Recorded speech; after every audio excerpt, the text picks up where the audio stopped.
looking at the question that has to do with the decomposition of dinitrogen pentoxide, that is N2O5. Okay, you essentially asked to show if the data you've been given is first order, and you're asked to derive the half-life, that's the half for the decomposition of the dinitrogen pentoxide. So the major thing I need you to know is that if we get a straight line, you were given time and you were given concentration, if I'm not mistaken, of the nitrogen pentoxide, right? So if we get to plot a graph of the concentration, right, against time, and then we get a straight line, that means this reaction or the rate order or reaction order is not first order. That means it is zero order. Okay, but then if we get to plot using the data to plot the concentration and time, and we now get something that looks like a curve like this, and then we get a curve, that means it is first order. So there are two graphs you can actually use. You can use directly the data you are given, concentration against time, to get a curve. If you get a curve, that is first order reaction. Okay, but if you get a straight line, it's zero order. So now I'm only going to show you how you can actually plot it, and you can actually plot this using an Excel, but then I'll do that later on. But at least this is something you should know how to do. That is the main thing. So first of all, you have to choose your right scale.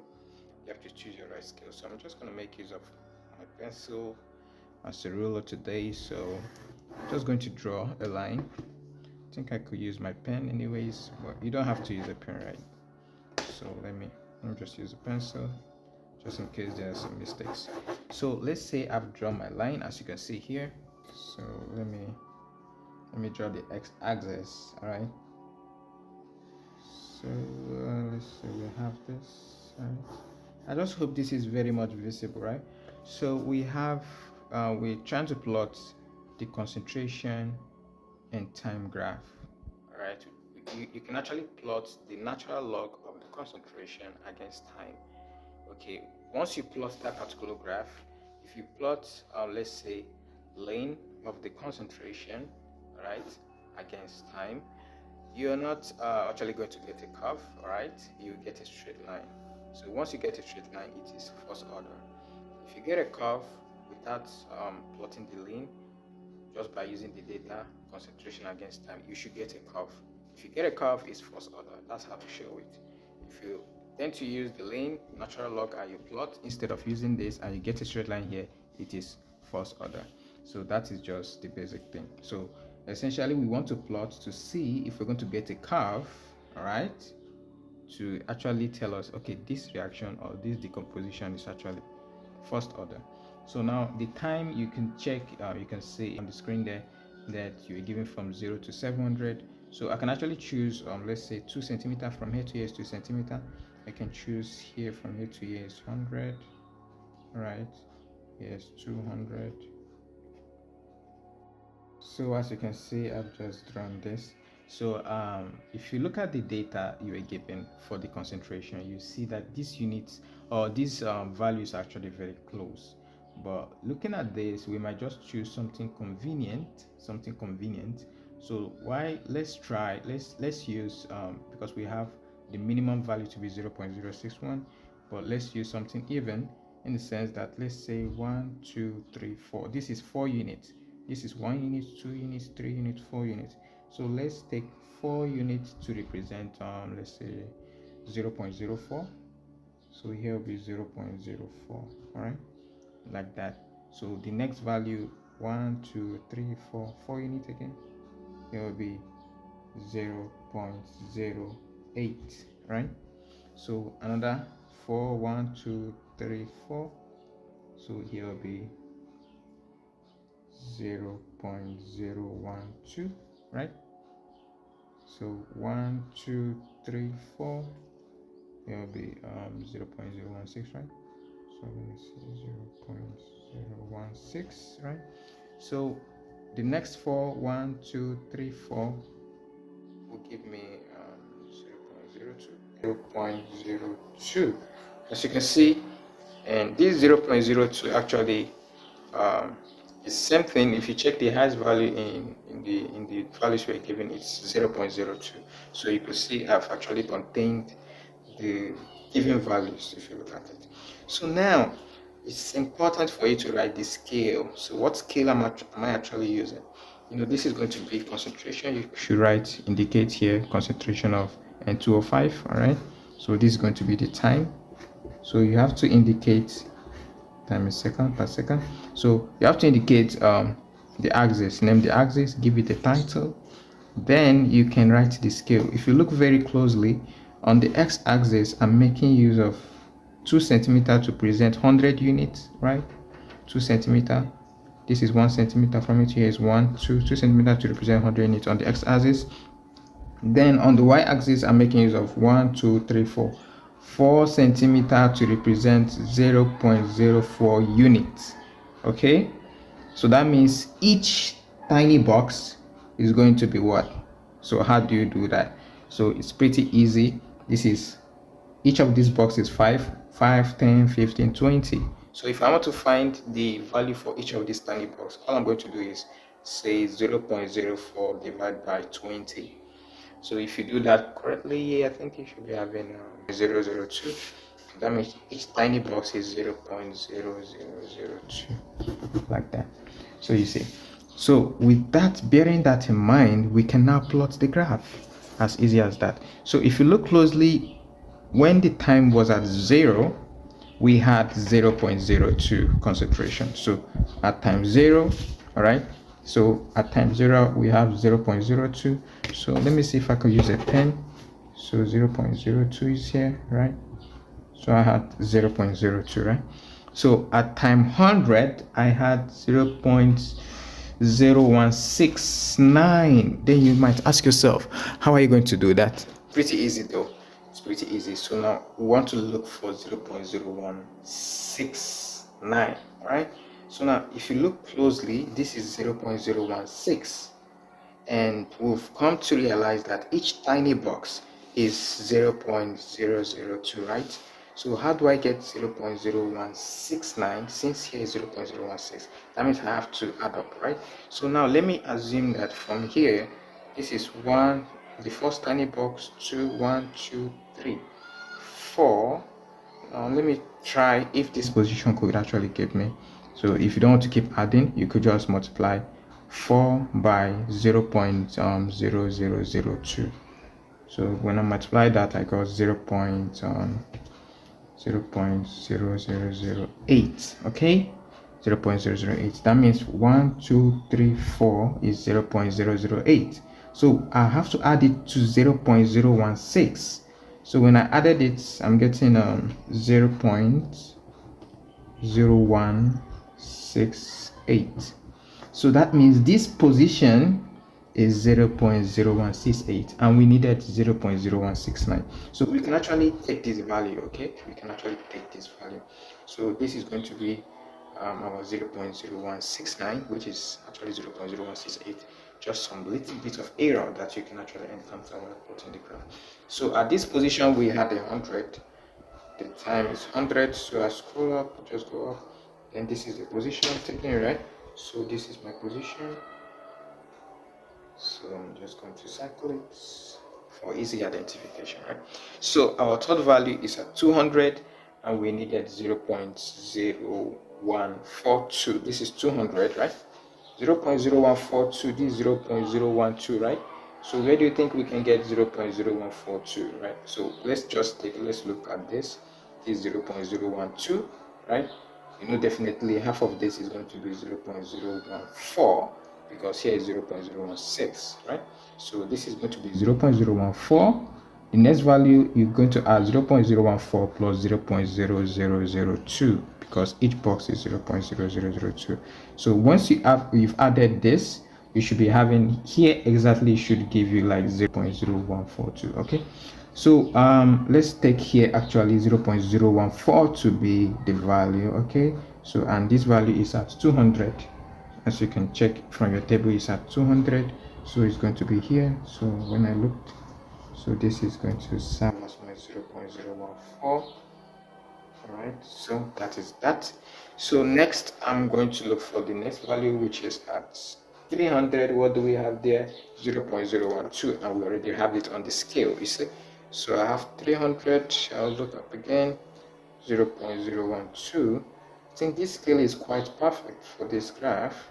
So you see, if you look at it, we're actually getting a curve, right? So it's obvious this is a first order, because once you plot concentration time graph, you should have a curve for a first order reaction. So let's look for the next value, 400 at 0.01.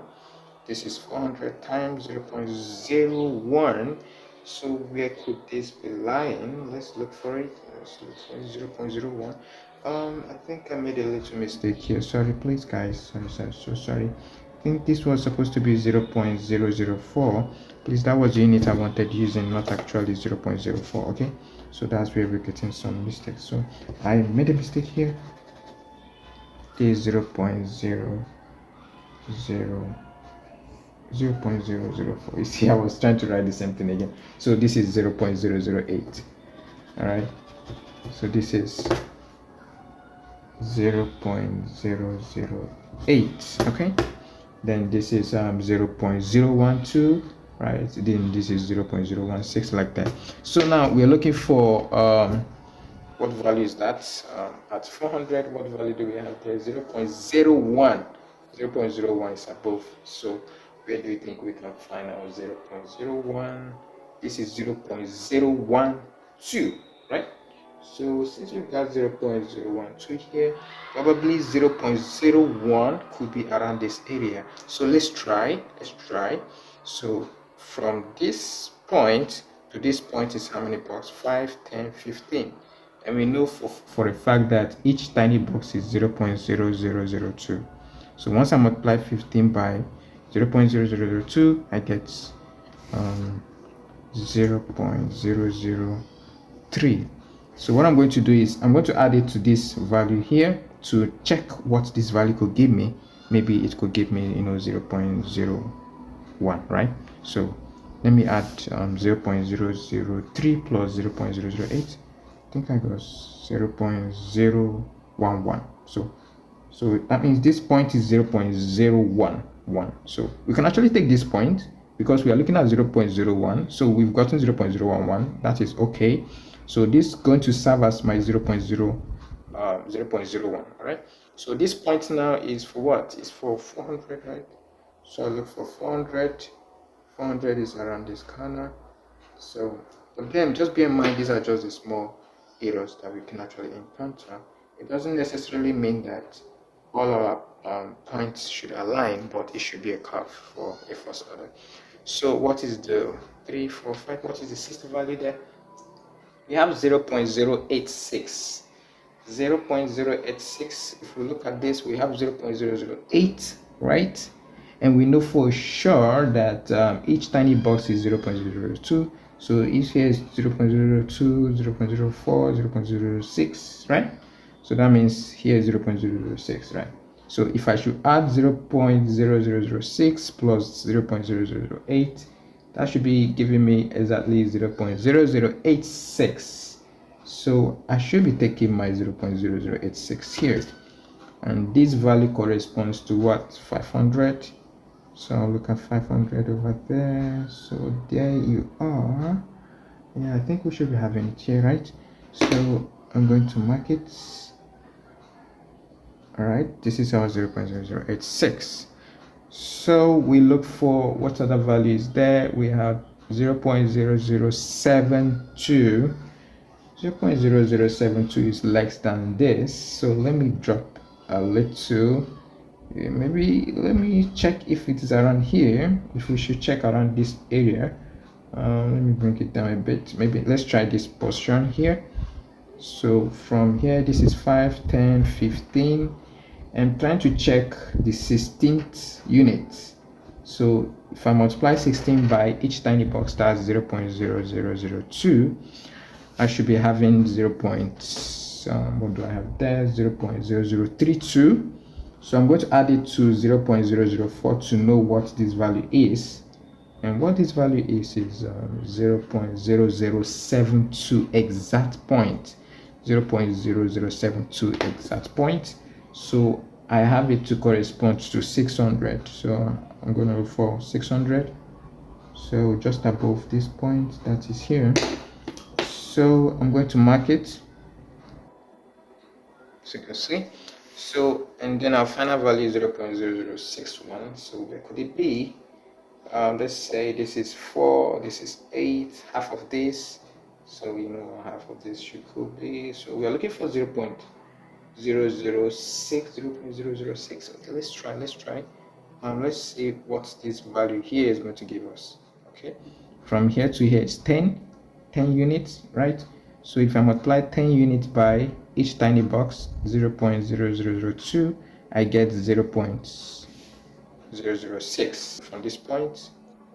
Yeah, there's just at the tenth. All right, so then we extrapolate and go for 700, right? So 700 is just right over there. So I'm gonna have 700 here. So I circle it. Okay, so you can actually use this scale and also plot in your graph and find these points just as I've just been finding them. So it's just pretty easy. Now if you look very closely, this is the only one that is actually not aligning. Okay, maybe due to one or two factors. So if you look closely, we are seeing a curve. Okay, I'm not so perfect with this, so I'm just going to try to show you the curve.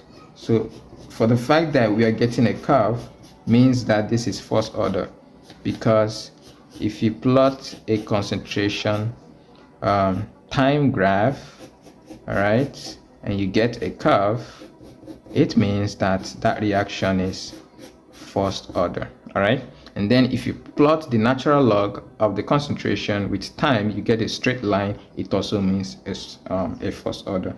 So as you can see, I have this, I have a curve. So your unit matters. Okay, I'm trying to see if I can get a perfect curve drawn here. So it doesn't matter if some points are away. Okay, what matters is that you're able to show that it is first order by the graph, by the curve you've actually gotten, right? So as you can see, I have a curve, right? Pretty not so cool curve, but then I don't have a French curve to draw this, right? Now some of you make use of some broomstick. So you see, I have a curve, right? So this curve tells you that this is a first order reaction, you see. So remember the scale we used, 4 units, 1, 2, 3, 4, 4 units to represent 0.004, okay, 4 centimeter to represent 0.004 units on the y-axis, then 2 centimeter to represent 100 units on the x-axis. This is the time, this is the concentration. You have to label this axis concentration, N2O5 concentration. This is the time. Title of the graph, decomposition of the nitrogen pentoxide. All right, then you write to scale. Then slope, you know, from the slope you can actually get to find the slope of a curve like this. You can draw a tangent. A tangent is a line that touches the curve, like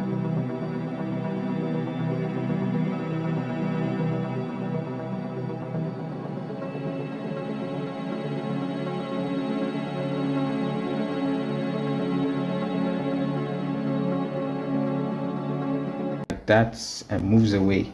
So you can see I've drawn the tangent, right?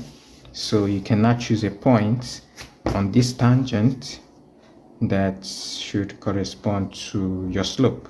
So if I chose, let's say for example I chose this point, let me draw it completely. So from here you're going to complete the calculation by yourself. So what happens is that you see this point, you could just choose points that are very much convenient, you can actually read easily. So you see this point here, this point over here, you know for sure that this point is 0.016.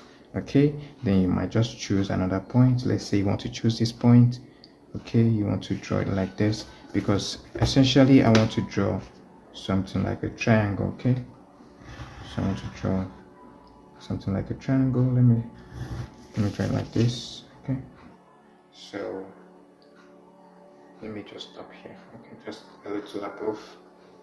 So let me draw it this way. And you know you should be drawing this dotted, right? So you see, I'm actually choosing convenient points. This is 0.016, this is 0.008, okay? Then once you've done that, you can now extrapolate downwards, okay, like that. Then this particular one, you extrapolate. Right, so this is your y2, y1, right? This is y2, y1, this is x2, x1. All right, so essentially slope is changing y over changing x.